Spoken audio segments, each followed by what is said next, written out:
संपूर्ण महाराष्ट्राचा आराध्य दैवत शिवछत्रपती शिवाजी महाराज ज्यांच्या परिसस वर्षामुळे पुरंदरच्या दुष्काळी भागात आणि गायीच्या गोठ्यात उपाशाहीच्या पोटी जन्म घेतलेला विजय शिवतारे महाराष्ट्राच्या मंत्रिमंडळापर्यंत पोहोचू शकला ते वंदनीय बाळासाहेब ठाकरे, धर्मवीर आनंद दिघे साहेब, डॉक्टर बाबासाहेब आंबेडकर, महात्मा फुले या सर्वांनाच वंदन करून आजचा हा पुरंदरमधील आभार यात्रेचा दिवस आपल्या सर्वांना आठवत असेल की जेव्हा मुख्यमंत्री महोदय भाई इथे आले होते त्यावेळेस त्यांनी सांगितलं होतं की पुरंदरचा किल्ला शत्रूच्या हाती पडू देऊ नका आणि हा विजय मिळवल्यानंतर पुरंदरवर भगवा फडकल्यानंतर आपल्या सर्वांचा आभार मानण्यासाठी आणि आपल्या भेटण्यासाठी मी येईल. शब्दाचा पक्का असणारा माणूस आज आपल्या दिलेल्या शब्दापर्यंत आपल्या सर्वांशी संवाद करण्यासाठी इथे आलेले. या कार्यक्रमाला उपस्थित भाई, राज्याचे उद्योग मंत्री उदय सामंत साहेब, राज्याचे आमचे आणखी एक मंत्री आणि मित्र भरतशेठ गोगावले, खासदार भारणे साहेब, उपस्थित सर्व जिल्हा प्रमुख, तालुका प्रमुख, सर्वांची नाव घेतली तर वेळ होईल कारण भाईंना पुढे जायचंय लवकर.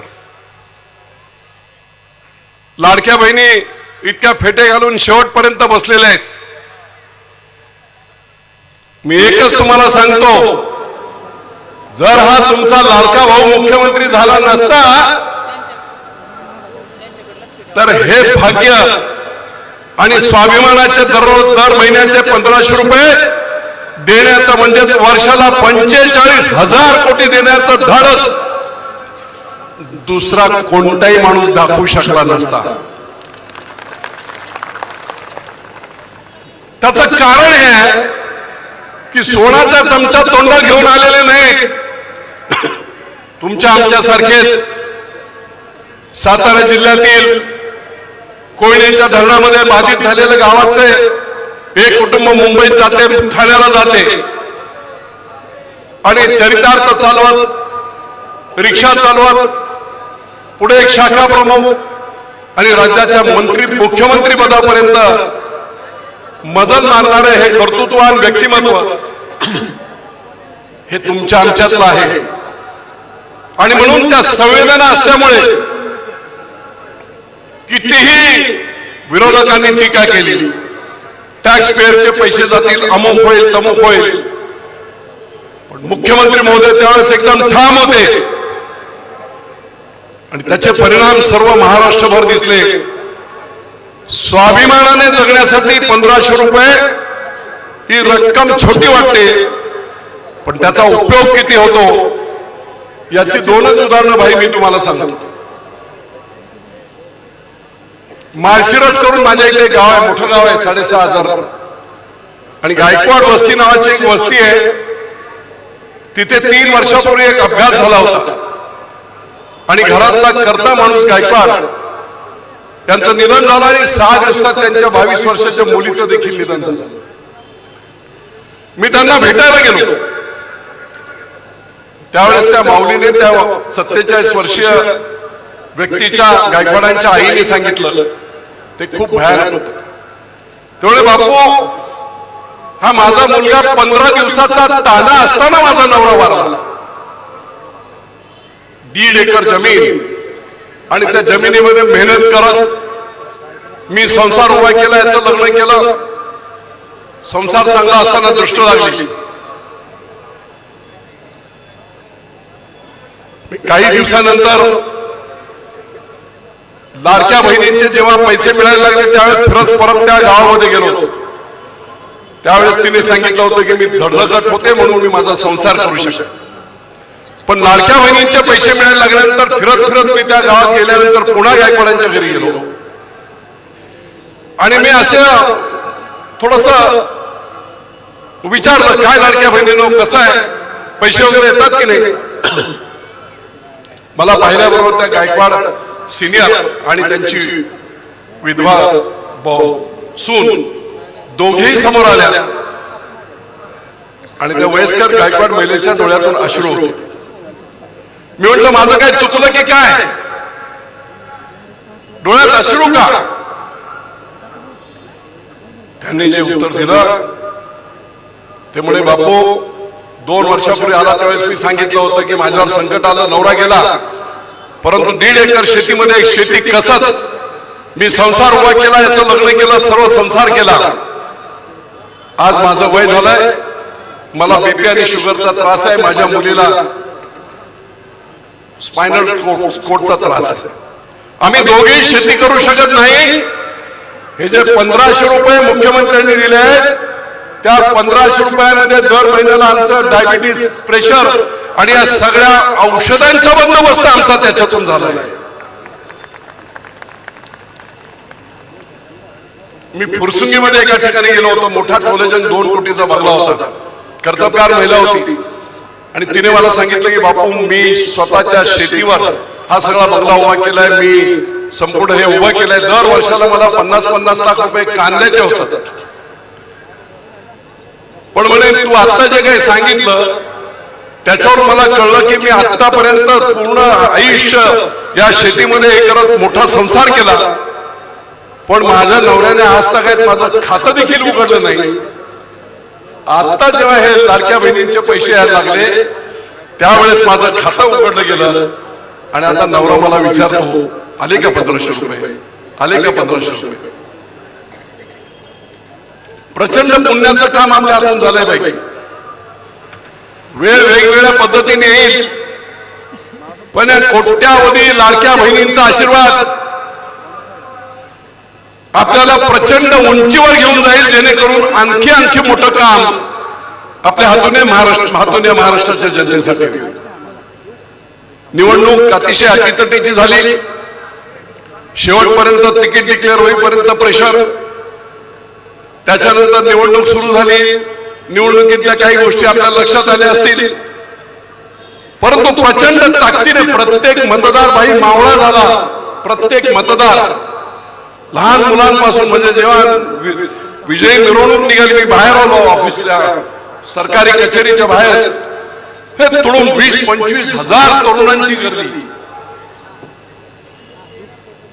आपला चेहरा याचा संपूर्ण श्रेय शिवसेना, शिवसेनेचं काम आणि त्याचप्रमाणे आपलं काम.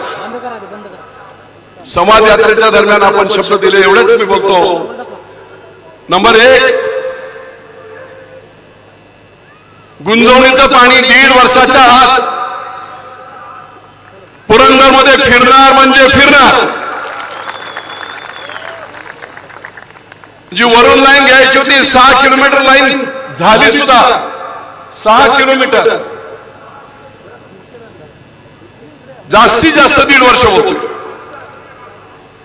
विमानतळाचा विषय गेम चेंजर आहे, परंतु लोकांना विश्वासात घेऊन सरकार आणि भाई आपण समृद्धी मार्गाच्या वेळेस 2 वर्ष अनेक रिपिटेशन झाल्या आणि काम होऊ दिलं जात नव्हतं, पण भाईंनी इतक्या तत्परतेने लोकांना विश्वासात घेऊन ते काम केलं. आणि हाच तो माणूस आहे ज्यांना विश्वासाने 701 किलोमीटर मधल्या लांबीच्या शेतकऱ्यांनी स्वेच्छा खरेदीने जमीन दिल्या, भूसंपादन नाही. आणि म्हणून आमच्या आशा खूप आहेत की विमानतळाच्या बाबतीत देखील सर्व शेतकऱ्यांना विश्वासात घेऊन काय करता येईल ते सरकारने करावं. तिसरा महत्वाचा प्रकल्प 24 जुलै रोजी उदय सामंत साहेब, आपण पहिल्यांदा आपला आभार मानतो पुरंदरच्या जनतेच्या वतीने की मावडी कपा गावची 2400 एकर बागायत जमीन शेतकऱ्यांचा चहाही न घेता, जाहीररित्या सांगतोय मी, चहा देखील न घेता बाईंनी सांगितल्यानंतर आपण 2400 एकर जमीन सोडली, बागायती जमीन. आणि विषय इंडस्ट्रीचा निघाला. 24 जुलैला आमची बैठक झाली होती, आपण नव्हता, सीओ होते. 1450 एकर जागा गायरांची दिवे परिसरात मेन एअरपोर्टला लागून, या 1450 एकरला ती गायरांची जागा महसूलने हस्तांतरित करावी इंडस्ट्रीला, MIDCला, आणि MIDCने तिथे IT पार्कसाठी आज पलीकडे हिंजवडीला वगैरे प्रचंड ट्रॅफिकमुळे बेस्ट जागा आहे. Connectivity, rare connectivity, railway connectivity, भरपूर पाणी आणि रोड कनेक्टिव्हिटी. त्यामुळे तो प्रस्ताव आहे. आपल्याला विनंती आहे की त्या 1450 एकरचं जे भूसंपादन महसूल घेऊन इथे केलं, IT पार्क झाले तर हजारो आमच्या तरुणांना नोकऱ्या मिळणार. पुरंदर उपसा आपण सर्वांनी पाहिलं असेल, 5 वर्ष बंद पडल्यासारखं होतं. 2 महिन्यात 3 पैकी 2 पंप सुरू केले आणि आज संपूर्ण सगळ्या बाजूला पाणी होत आहे. 3रा पंप देखील आपण 1 महिन्यामध्ये सुरू करू. आणि त्याच्यामध्ये आमची एक मागणी आहे की पुरंदर उपसाचं पाणी वेगवेगळ्या ठिकाणी सोडून धरणापर्यंत, पाझर तलावापर्यंत जाते. ते सगळ्या पाझर तलावांच्या तोंडापर्यंत सोडण्याची पाईपलाईनची योजना व्हावी, अशा प्रकारचा एक प्रस्ताव दिलेला आहे.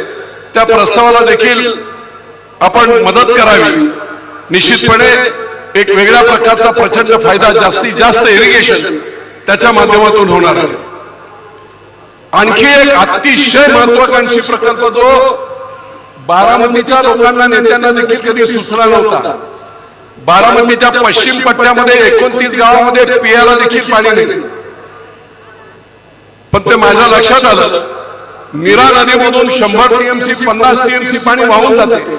नीरा भीमेला मिळते, उजनीच्या खाली सरळ कर्नाटकात जाते.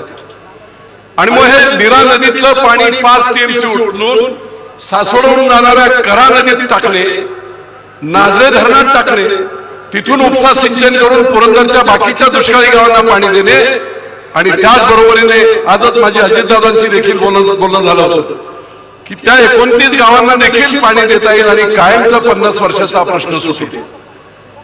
आणि म्हणून लोकांच्या प्रचंड अपेक्षा आपल्याकडून नाही. दिलेला शब्द पाहणारा माणूस म्हणून अख्ख्या महाराष्ट्रात आपली प्रसिद्धी आहे. आणि मग निश्चितपणे एवढं मोठं प्रचंड मताधिक्य देऊन लोकांनी जिंकवलंय ते एवढ्यासाठी की पुढच्या 5 वर्षामध्ये हे 3-4 प्रकल्प, IT पार्क, विमानतळ, गुंजवणी, पुरंदर उपसा सगळे मार्गी लागलेले प्रकल्प आहेत, फक्त पूर्ण करायचे. आणि मग त्याच्यातून पूर्ण बदल या पुरंदरचा होणार आहे. मी विधानसभेत बोललो होतो, मी दुष्काळात जन्म घेतलाय पण दुष्काळात मरणार नाही. आज ते स्वप्न जवळजवळ साकार होत आलंय. आणि म्हणून निश्चितपणे आपण सर्वांनी जो विश्वास दाखवला, बाईंनी सांगितलं होतं पुरंदर शत्रूच्या हातात देऊ नका. आमच्या लोकांनी ऐकलं, बाई तुमचं 4000 मतं मिळायची शिवसेनेला इथे. 2009 नंतर ही क्रांती या सर्व तरुणांनी केली, माझ्या शिवसैनिकांनी केली. शेवड्याचा नेता मला म्हणायचे, पण या शिवसैनिक नवीन सगळे तयार झाले आणि त्याच्या माध्यमातून एवढी मोठी क्रांती इथे झाली. निश्चितपणे हा पुरंदर इतका ऐतिहासिक आहे. या कड्या कपाड्यांमधून जय भवानी जय शिवाजीच्या घोषणा 400 वर्षापासून नाही, परंतु 2008 पासून त्या माझ्या माध्यमातून सुरू झाल्या आणि त्याचा परिणाम आज संपूर्ण दिसतोय. 2019ला अपघाताने गोष्ट झाली, पण आता कितीही प्रयत्न झाले तरी निश्चितपणे लोकांनी प्रचंडपणे मतदान केलं. मी माझ्या सर्व शिवसैनिकांना, सर्व मतदारांना, सर्व लाडक्या बहिणींना साष्टांग नमस्कार करतो आणि तुमच्या सगळ्या आशा आकांक्षा हा विजय बापू पूर्ण करेल म्हणजे करेल हा शब्द देखील देतो आणि इथेच थांबतो. जय हिंद, जय महाराष्ट्र. भाई